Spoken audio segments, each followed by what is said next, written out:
ನಮಸ್ಕಾರ. ಪ್ರಜಾರಾಜ್ಯ ಕನ್ನಡ ನ್ಯೂಸ್ಗೆ ಸ್ವಾಗತ. ಹುಕ್ಕೇರಿ ತಾಲೂಕಾ ಹಳೆ ತಹಶೀಲ್ದಾರ್ ಕಚೇರಿಯಲ್ಲಿ ಭೂ ಸುರಕ್ಷಾ ಯೋಜನೆಯ ಡಿಜಿಟಲೀಕರಣ ಕೇಂದ್ರವನ್ನು ಸಚಿವ ಸತೀಶ್ ಜಾರಕಿಹೊಳಿ ಲೋಕಾರ್ಪಣೆ ಮಾಡಿದರು. ರಾಜ್ಯ ಕಾಂಗ್ರೆಸ್ ಸರ್ಕಾರದ ಮಹತ್ವದ ಯೋಜನೆಯು ಭೂ ಸುರಕ್ಷಾ ಯೋಜನೆ ಇದಾಗಿದ್ದು ಇಂದು ರಾಜ್ಯಾದ್ಯಂತ ಭೂ ಸುರಕ್ಷಾ ಯೋಜನೆ ಲೋಕಾರ್ಪಣೆಯಾಗಿದೆ. ಹುಕ್ಕೇರಿ ತಾಲೂಕಿನ ಭೂ ದಾಖಲೆಗಳ ಡಿಜಿಟಲೀಕರಣ ಮಾಡಲಾಗುತ್ತದೆ.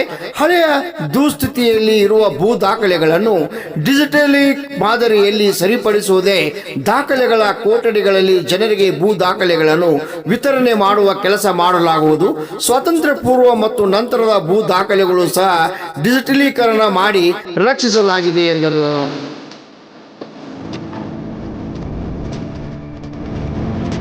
ಇದೇ ವೇಳೆ ತಾಲೂಕು ಆಡಳಿತದಿಂದ ಸಚಿವರಿಗೆ ಸತ್ಕರಿಸಿ ಸನ್ಮಾನಿಸಿ ಗೌರವಿಸಲಾಯಿತು.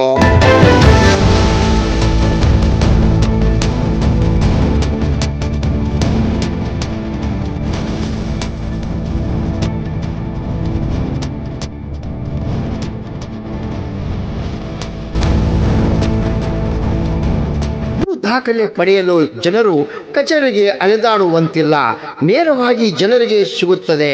ಜನರನ್ನು ವಿನಾಕಾರಣ ಕಚೇರಿಗೆ ಅಲೆದಾಡಿಸುವುದನ್ನು ಅಧಿಕಾರಿಗಳು ಸಿಬ್ಬಂದಿ ತಪ್ಪಿಸಬೇಕು. ಅಗತ್ಯ ಭೂ ದಾಖಲೆಗಳು ಜನರಿಗೆ ವಿತರಣೆ ಮಾಡಬೇಕೆಂದರು.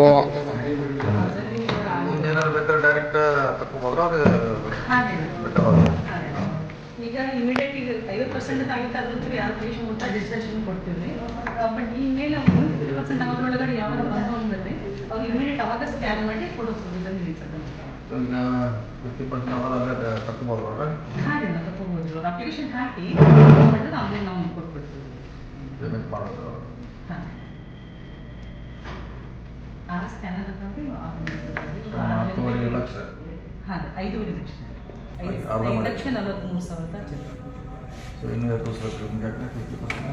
ಇನ್ನೊಂದು ಡೈಲಿ ಪರ್ ಡೇ 10,000 ಟಾರ್ಗೆಟ್ ಕೊಟ್ಟಾರೆ. Daily per pages 10,000 pages. ಹಾಂ, ಸ್ಕ್ಯಾನರ್ ಫಾಸ್ಟ್ ಆಗ್ತದೆ, ಒಂದೊಂದು ಸೆಕೆಂಡಿಗೆ ಒಂದೊಂದು ಆಗ್ತವ್ರಿ. ಬಟ್ ನಾವು ಹಳಿವು ರೆಕಾರ್ಡ್ ಇರೋದ್ರಿಂದ ಸ್ವಲ್ಪ ಇದು ಆಗಿದವ್ರಿ, ಅರಿವು ಸ್ಟೇಜಲ್ಲಿ ಇದಾವ್ರಿ. ಸೇವ್ ಮಾಡಿರ್ತಾರೆ, ಏನು ಮಾಡೋದು ಇವರು? ಹಾಂ, PDF ಮಾಡಿ ಸೇವ್ ಮಾಡ್ತಾರೆ.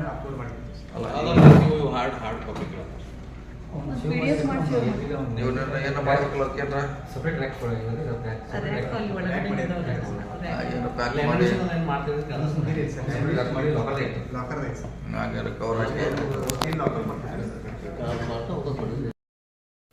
ಇದೇ ವೇಳೆ ಗಣಕೀಕೃತ ಸಿಬ್ಬಂದಿಗಳಿಗೆ ಪ್ರಮಾಣ ಪತ್ರ ವಿತರಿಸಿ ಮಾತನಾಡಿದ ಅವರು, ಇಂದಿನ ತಾಂತ್ರಿಕ ಯುಗದಲ್ಲಿ ಸರ್ಕಾರಿ ಇಲಾಖೆಗಳು ಕಾರ್ಯಾಚರಣೆಗಳನ್ನು ಸುಗಮಗೊಳಿಸಲು ಹಾಗೂ ಸೇವಾ ವಿತರಣೆಯನ್ನು ಉತ್ತಮಪಡಿಸಲು ಡಿಜಿಟಲ್ ಪರಿಹಾರದತ್ತ ಮುಖ ಮಾಡುತ್ತಿವೆ. ಕಂದಾಯ ಇಲಾಖೆಯ ನವೀನ ಉಪಕ್ರಮವಾದ ಭೂ ಸುರಕ್ಷಾ ಯೋಜನೆ ಇದು ಪ್ರಮುಖ ಭೂ ದಾಖಲೆಗಳ ಸಂಬಂಧಿತ ಡಿಜಿಟಲೀಕರಣಗೊಳಿಸುವ ಮತ್ತು ರಕ್ಷಿಸುವ ಗುರಿಯನ್ನು ಹೊಂದಿದೆ. ವಂಚನೆ ಅಥವಾ ದಾಖಲೆ ನಷ್ಟದ ಅಪಾಯವನ್ನು ಕಡಿಮೆ ಮಾಡುವ ಗುರಿ ಹೊಂದಿದೆ. ನಕಲಿ ದಾಖಲೆಗಳ ಸೃಷ್ಟಿಯನ್ನು ತಡೆಗಟ್ಟಲು ಮತ್ತು ಅವುಗಳನ್ನು ಆನ್ಲೈನ್ ನಲ್ಲಿ ನಾಗರಿಕರಿಗೆ ಲಭ್ಯವಾಗುವಂತೆ ಮಾಡುವ ನಿಟ್ಟಿನಲ್ಲಿ ಸುರಕ್ಷಾ ಯೋಜನೆ ಅನುಷ್ಠಾನಗೊಳಿಸಲಾಗಿದೆ ಎಂದು ಹೇಳಿದರು. ಈ ಸಂದರ್ಭದಲ್ಲಿ ತಹಶೀಲ್ದಾರ್ ಮಂಜುಳಾ ನಾಯಕ್ ಸೇರಿದಂತೆ ತಾಲೂಕಾ ಆಡಳಿತ ಸಿಬ್ಬಂದಿಗಳು ಈ ಒಂದು ಲೋಕಾರ್ಪಣೆಯಲ್ಲಿ ಪಾಲ್ಗೊಂಡಿದ್ದರು. ರಾಮಗೌಡ ಪಾಟೀಲ್, ಪ್ರಜಾರಾಜ್ಯ ಕನ್ನಡ ನ್ಯೂಸ್.